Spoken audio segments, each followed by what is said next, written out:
In the year 2145, Earth had become a melting pot of technology, culture, and ambition. The world was united under the Earth United Federation, EUF. People were hopeful. They dreamed of exploring the stars and meeting other civilizations, but they were cautious. After all, they knew that humanity was not alone in the universe. There were rumors of powerful alien empires lurking in the depths of space, watching Earth with interest. Dr. Elena Rivers was a leading scientist at the Solar Defense Alliance, a branch of the EUF focused on space exploration and defense. She had dedicated her life to developing advanced weaponry in case humanity faced an extraterrestrial threat. Her latest project was ambitious, a railgun capable of firing projectiles at a fraction of the speed of light. If successful, it would be the most powerful weapon humanity had ever built. Elena worked long hours alongside her team. They were a diverse group of engineers and scientists, each bringing their expertise to project. The project's lead engineer, Marcus, was a tall man with wild hair and an unyielding passion for physics. Together, they faced countless challenges while building a railgun, testing its components and ensuring it would function as intended. Then, one quiet day, everything changed. After months of hard work, the team finally stood before the massive railgun, now installed on a space station orbiting Earth. It gleamed under the lights, looking like a beast ready to roar. The team's nerves were palpable as they prepared for first test firing. They had invited a small crowd, including military officials and journalists, to witness the event. Elena stood at the control console, heart racing. Everyone, this is it. The culmination of years of research and effort. We are ready to fire. Her voice was steady, but inside, she felt a whirlwind of excitement and anxiety. As she pressed the activation button, a low hum filled the room, vibrating off the walls. The railgun powered up, drawing energy from the station's core. People held their breath, some whispering prayers, while others fidgeted nervously. Marcus stood beside her, his eyes wide with amazement. "Here we go," he said, excitement bubbling in his voice. With a loud clap, the railgun discharged.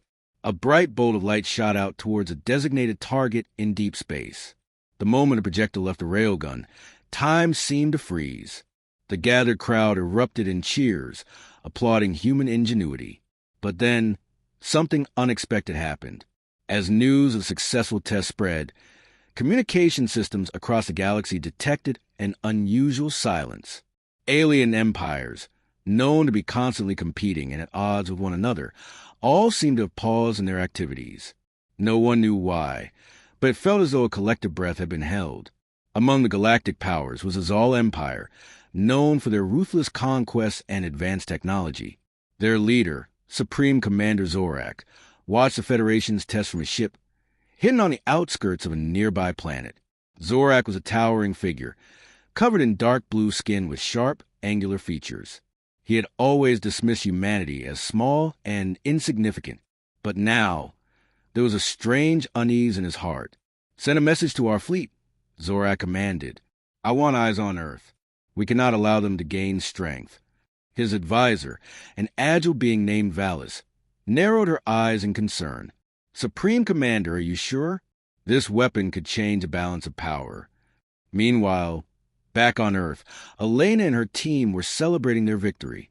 They had no idea that their actions had sent ripples through the galaxy. Notifications began flooding in from other alien civilizations, issuing warnings and calls for meetings.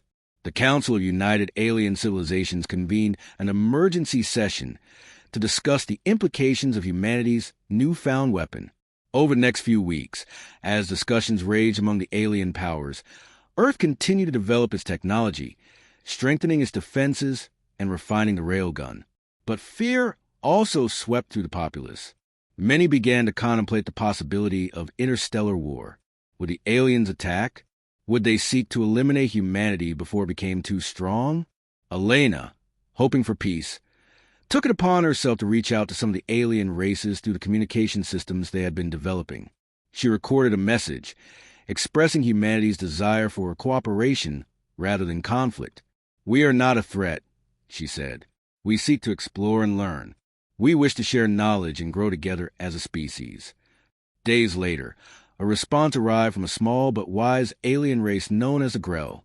Their leader, Elder Alara, extended an invitation for peace talks. Your weapon has sparked fear, which you must address. But we sense your wish for peace. Join us, and we can establish a new alliance. Her voice echoed to the speakers, calm yet firm. Elena gathered her team to discuss this opportunity. Marcus hesitated. Are they really to be trusted? What if it's a trap? We need to take that chance, Elena replied. We don't want war. We can show them that humanity has changed, that we can act differently than before. After much debate, the EUF agreed to the talks. A delegation, led by Elena and several top officials, traveled to an alien world for the first time. They arrived on a vibrant and colorful planet, where gentle creatures moved through the lush forests. Elder Alara greeted them warmly. The atmosphere was tense but hopeful. Through long discussions, they shared their knowledge of technology, culture, and history. Slowly, the ice began to melt.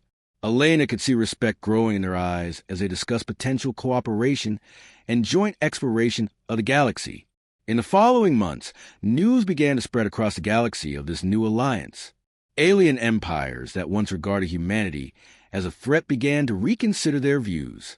Zorak watched in anger as the Zal Empire's grip on the galaxy weakened. His plans to subdue humanity now appeared impossible. One day, in a secret meeting with his generals, Zorak seethed. They are uniting with the Grell and other races. We cannot allow this. It is time we show them who is truly in control. But back on Earth, the collaboration was beginning to flourish. Elena and her team had not only built a weapon, they had ignited hope for a peaceful future among the stars. The Railgun was still there, a powerful tool, but now it could serve a purpose far greater than destruction. As both humanity and the alien races worked hand in hand, the galaxy began to change. Fear gave way to curiosity. The silence that had once gripped the universe lifted, replaced by vibrant exchanges of ideas, exploration, and a shared vision of unity. Humanity had fired its first railgun, and it had not only silenced earlier fears, but it also opened a door to a new chapter in the cosmos, one marked by cooperation and understanding. The sound of collaboration echoed in the stars, and the universe would never be the same. It was the year 2342. Humanity, after centuries of reaching for the stars, had finally built something that made the galaxy hold its breath. The Starbreaker, a railgun of such immense scale and power that it dwarfed even the largest space stations. Its purpose was simple: defense. After decades of silent observation from the galactic community, humanity had decided it was time to speak, not with words, but with a display of raw, unadulterated power. The Starbreaker was the brainchild of Dr. Eris Thorne, a brilliant but eccentric physicist who had dedicated his life to understanding and weaponizing electromagnetism. He was a man of wild hair and tireless energy, often seen muttering equations to himself as he paced the control room of the orbital platform that housed his creation. She's a beauty, isn't she? Eris would say, patting the side of the massive gun as if it were a beloved pet. The culmination of human ingenuity, a testament to our will to survive. His right hand, Commander Eva Rostova, a stern but fair officer of the United Earth Defense Force, would usually respond with skeptical look. Let's hope it's more than just a pretty face, Doctor. The galaxy is watching. And watching it was. Every major alien empire, from the insectoid KRLL to the energy-based Zidonians, had their telescopes trained on Earth. They had observed humanity's rapid technological advancements with a mixture of curiosity and apprehension. Now, as the Starbreaker prepared to fire its first shot, they held their collective breath. The target was a small, uninhabited asteroid on the edge of the solar system, chosen for its density and distance. The shot was not intended to destroy it, but to demonstrate the Starbreaker's accuracy and power. As the countdown began, tension filled the control room. Eris adjusted the final calibrations, his fingers flying across the console. Eva stood beside him, her gaze fixed on the monitors displaying the asteroid's trajectory. 10 seconds to firing sequence, announced a calm voice over the intercom. Eris took a deep breath. For humanity, he whispered. For Earth, Eva added, her voice firm. The final seconds ticked away, each one stretching into an eternity. Then, with a deafening roar that shook the entire orbital platform, the Starbreaker fired. A beam of pure energy lanced out into space, invisible to the naked eye, but devastating in its power. It struck the asteroid with pinpoint accuracy, and for a moment, nothing seemed to happen. Then, the asteroid began to glow, a brilliant, incandescent light that grew brighter and brighter until it resembled a miniature sun.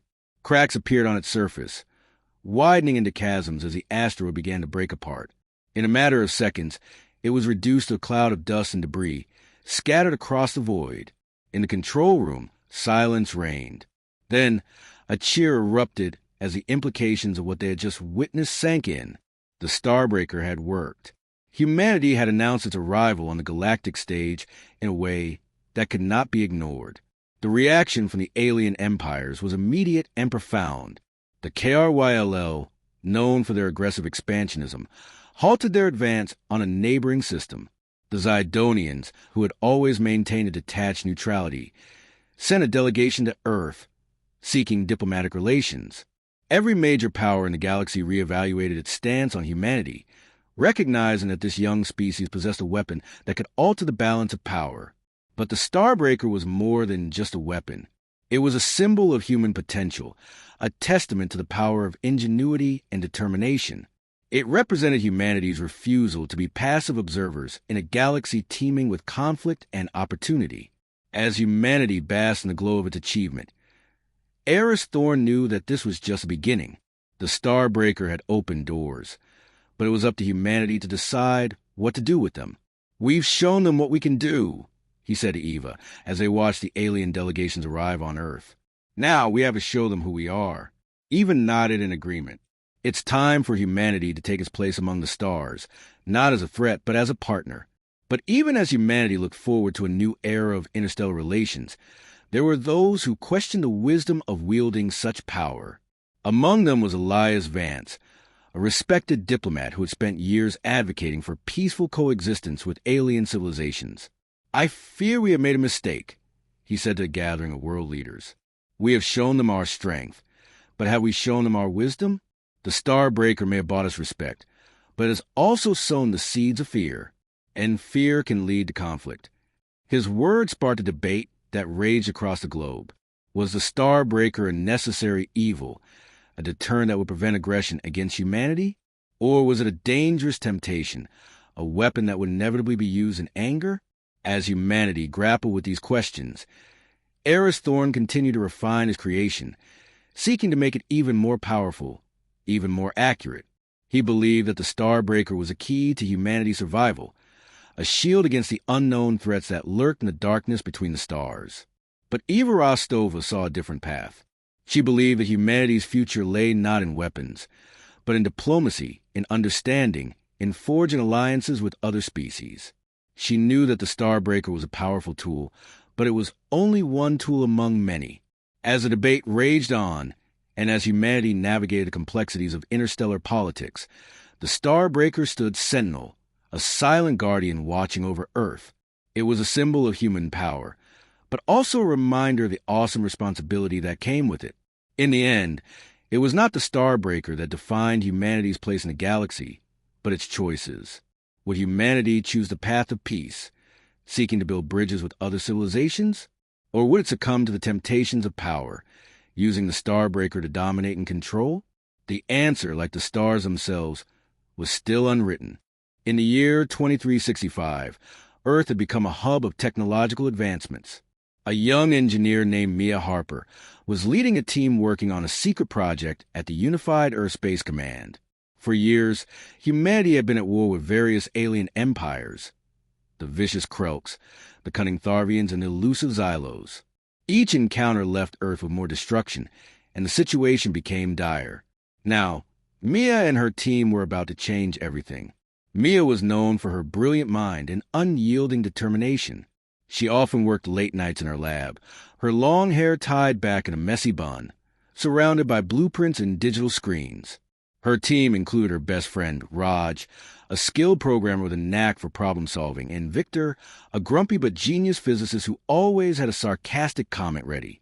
Together, they made a perfect trio, tackling challenges head-on. Their project was ambitious, a railgun that could fire projectiles at unimaginable speeds using electromagnetic forces instead of traditional gunpowder. This technology was still theoretical, but Mia believed in its potential. She often imagined how this weapon could turn the tide against the alien races that threatened humanity's existence. One rainy afternoon, while working on a prototype, they finally achieved a breakthrough. After several failed attempts and many sleepless nights, they successfully fired the first model. The railgun buzzed with energy, and when it fired, a blinding light shot across the testing range. They watched in awe as the projectile zoomed through the air, hitting a target over 10 miles away with incredible precision. "We did it! We actually did it!" Mia shouted, jumping with joy. Raj laughed and high-fived Victor, who rolled his eyes but couldn't hide a small smile. But their celebration was cut short. A loud alarm blared in the lab, and a holographic screen lit up with red alerts. Incoming signals from a Croaks fleet announced an urgent voice over the intercom. The Croaks were known for their ruthless attacks and were closing in on Earth's defenses. Mia quickly gathered the team. "We need to get this railgun operational right away. We have to show them we're not afraid." As they rushed to the control room, they could see the enormous fleet hovering in space through large windows. The warships glinted ominously against the stars. Everyone was on edge, but Mia was determined to remain calm. "Raj, can you link the railgun system to the command center?" she asked. "I'm on it," Raj replied, fingers flying over the screens. Victor monitored the Croak ships, analyzing their movements. As the giant warships began their attack, Mia's heart raced. This was it. The moment they had prepared for was finally here. The railgun was positioned on a massive platform, aimed accurately at the enemy. Mia took a deep breath, her hand steady on the control panel. "We're ready to fire." "Hold on," Victor said, looking at the data. "The Croak ships are changing formation. They might be planning a counterattack." Mia felt uncertainty wash over her. "We cannot let fear hold us back. It's now or never." With a determined nod from her team, she activated the railgun. The gun hummed to life, charging with energy. A surge of electricity coursed through the air, creating a crackling noise that sounded like thunder. Everyone held their breath, eyes wide, as the gun reached its peak power level. With one final push, Mia slammed her finger down on the firing button. A colossal blast erupted. The projectile tore through space, faster than the speed of light. It shot towards the Croaks fleet with an intensity never seen before. The entire command center gasped as they watched the missile penetrate one of the Croaks warships. An immense explosion lit up the dark void of space, sending debris scattering in all directions. Silence enveloped the command center as they processed what had just happened. We did it!" Raj yelled, breaking the stillness. "We defeated one of their ships." Mia's heart swelled with hope, but this moment of victory was short-lived. The Croaks ships retaliated, launching missiles toward Earth. Alarms blared again. "We need to fire again. We need to protect ourselves." Mia shouted.